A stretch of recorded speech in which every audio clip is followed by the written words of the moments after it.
네, 안녕하세요. 국가유공자 길잡이입니다. 이번 시간에는 2020년 1월 31일 개정된 신체 부위별 상위 등급의 결정에 대해서 설명해 드리겠습니다.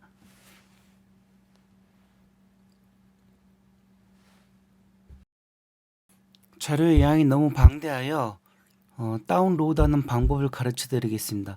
국가보훈처 홈페이지에서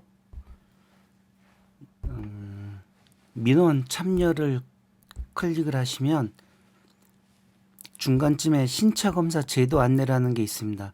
다시 이거를 클릭을 하시면 신체검사 제도 안내가 나오는데 우선 여기 간단하게 설명을 먼저 드리고 가겠습니다.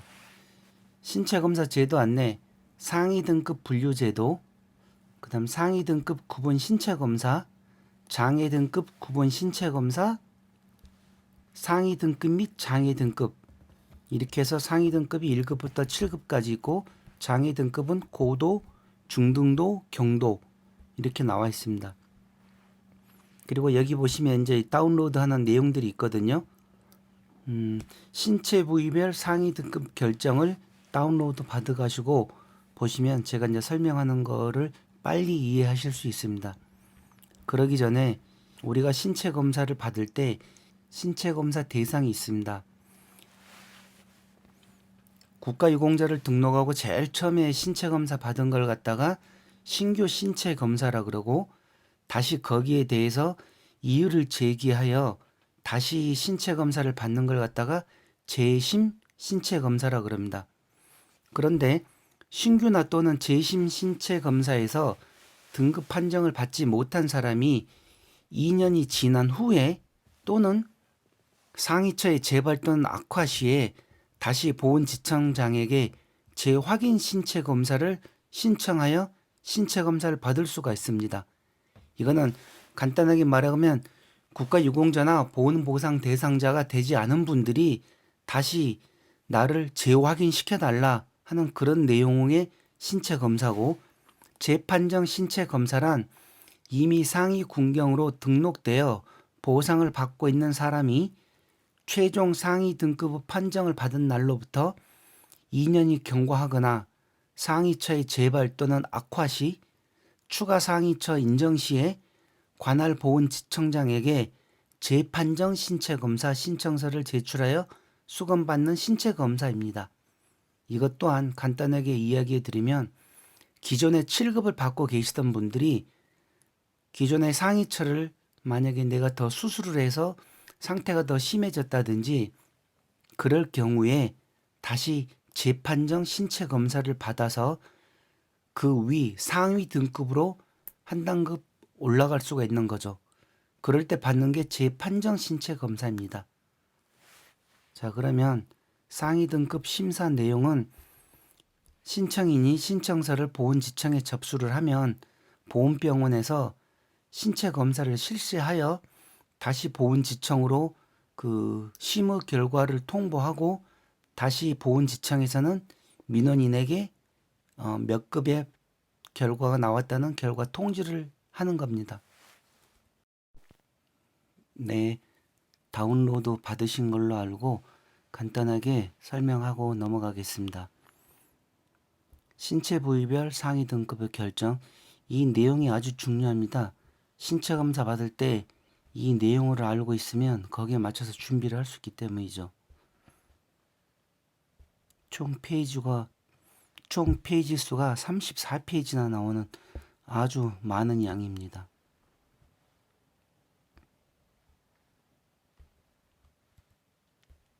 자, 귀장애, 이부장애 상세하게 나와 있습니다.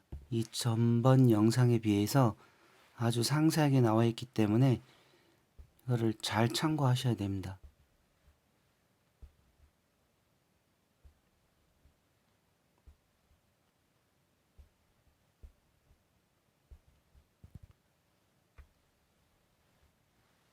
자, 그 다음에 흉터의 장애.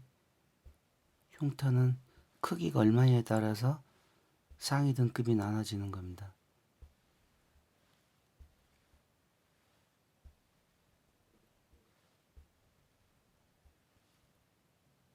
자, 그 다음 정신장애 또는 신경계통의 기능장애,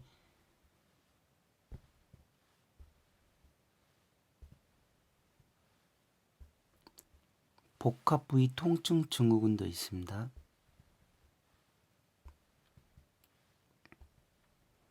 자, 가장 많은 국가유공자나 보험보상 대상자들 중에서 이 척추에 관련된 거는 추간판 탈출증에 관련된 병명들로 인해서 등급을 받으신 분들이 많아가지고 여기에 대해서 간단하게 몇 가지만 짚고 넘어가겠습니다.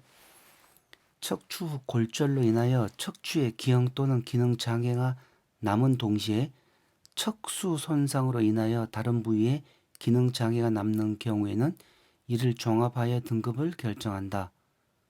그리고 10번 파편 또는 총탄 등 전공상 상위처가 여러 개 있는 경우에는 그 증상을 종합적으로 고려하여 상위 등급을 결정한다. 11. 척추관 협착증은 추간판 탈출증에 준용하여 판정한다. 나머지 내용들은 보시면 되고요.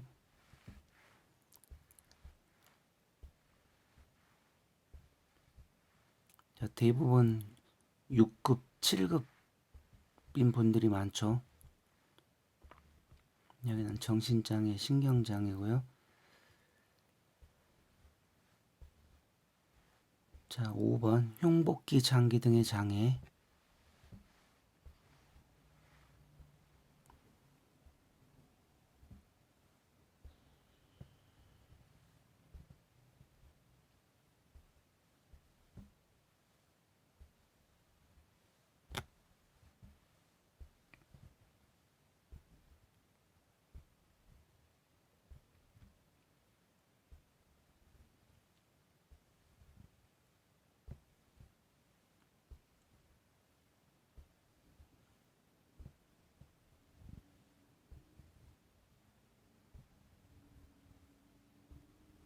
이걸 보시면 아시겠지만 정말 상세하게 나와 있습니다.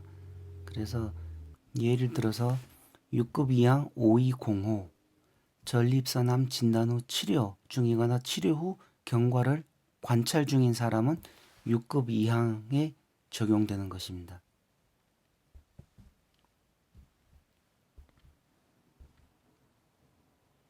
자, 이제 척추 관련된 내용입니다. 6. 체간의 장애, 장애 측정 방법. 척추의 장애는 기능 장애와 변형 장애로 구분하며 단순 방사선 촬영, 전단화 단층 영상 촬영, 자기 공명 영상 촬영, 골 주사 근전도, 유발 전이 검사 등의 객관적인 자료를 근거로 평가한다. 척추의 기능 장애란 척추의 유압으로 인하여 운동 제한 소견이 명확히 나타나는 경우 또는 신경근 병면에 의한 운동마비 소견이 잔존하는 경우를 말한다. 나머지는 읽어보시기 바랍니다. 양이 많아가지고 추간판 탈출증은 의학적 임상 증상과 특수검사, CT, MRI, 근전도 등 소견이 일치하는 경우에만 인정한다.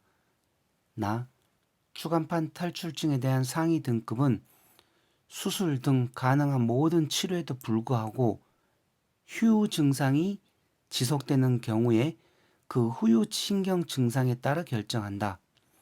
다만 수술 등으로도 치료 효과를 기대하기 어렵다고 인정되는 경우에는 그 후유 증상에 따라 상위 등급을 결정할 수 있다.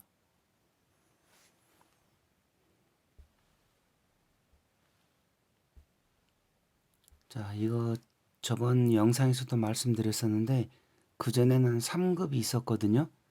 근데 이번에 바뀌면서 3급을 삭제해 버렸습니다. 그래서 척추로 관련된 상위 등급은 4급이 최고 등급이라고 보시면 됩니다. 그런데 이제 만약에 신경장애로 또 넘어갔다 그러면 다른 신경장애에 관련된 장애 내용으로 상위 등급을 더 윗등급을 또 받을 수 있습니다. 자, 여기는 다 읽어보시면 되고요. 이번에 새로 바뀐 게 여기 6급 2항에 6107호 분류번호 6107.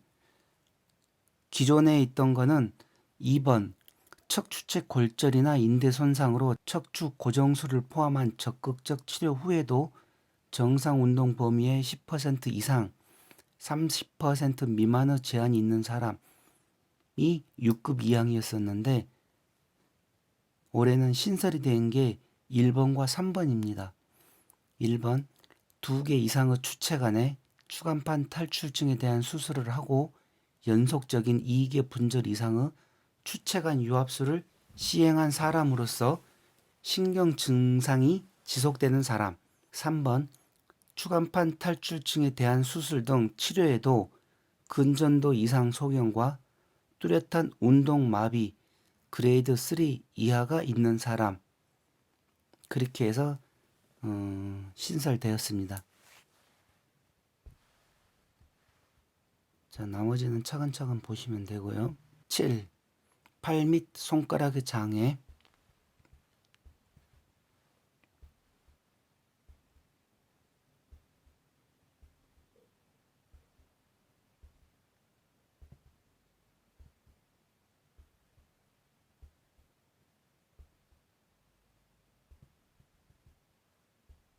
상세하게 설명 나와 있기 때문에 자세하게 읽어보셔야 됩니다.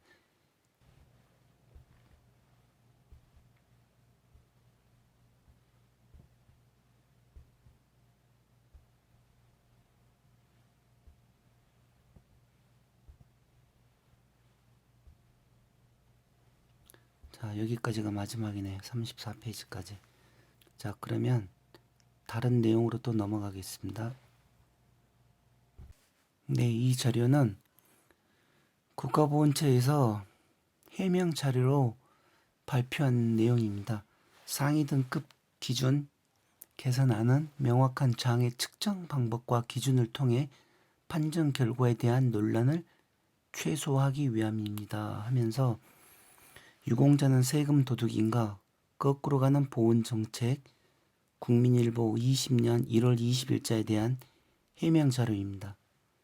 이거는 나중에 뭐 찾아보셔도 됩니다.